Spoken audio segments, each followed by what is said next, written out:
لو انتي لسه مبتدئة كروشيه ومحتاجة تتعلمي ازاي تمسكي الإبرة، فالفيديو ده ليكي. أول حاجة أنا برشح دايما إبرة مقاس 5 وخيط يكون صوف، لأن الخيط الرفيع للناس اللي لسه مبتدئة مش بتقدر تتحكم فيه كويس.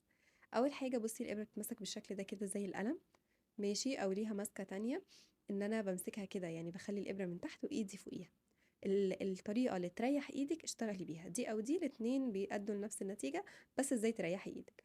هنلف بقى الخيط على ايدينا. بصي كده على صباعي الصغير انا لفيته عليه دايرة، وبعدين على السبابة.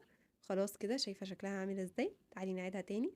مرة على الصباع الصغير، وبعدين لفة على السبابة، وبعدين بصي بقى بالصباعين دول كده انا بتني على الخيط من تحت، وبعدين بالوسطى والابهام بمسكهم كده، بعملها زي مثلث.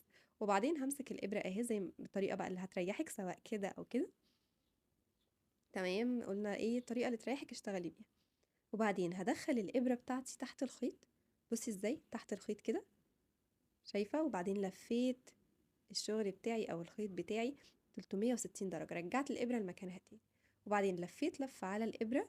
بصي ازاي خدت لفه اهو على الابره، وبالراحه خالص هطلع الخيط من الدايره اللي على الابره. خلي بالك، هتحسي ان الخيط ضيق وانتي مش قادره تطلعي الغرزه بتاعتك، فلازم توسعي شويه. ماشي، بصي كده انا لفيت اهو على الابره، وبعدين هطلع بالراحه خالص. طلعت خلاص. بصي اللي جايه دي، بصي انا بشد ايدي جدا جدا قوي على قد ما اقدر ازاي.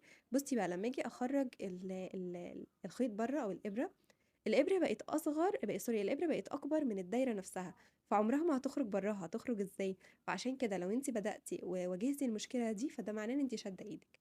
محتاجه تريحي ايدك خالص، علشان الدايره تبقى كبيره، او يعني اكبر حاجه بسيطه خالص من الابره، بحيث ايه تخرج منها. اهي هتخرج بالراحه وخرجت.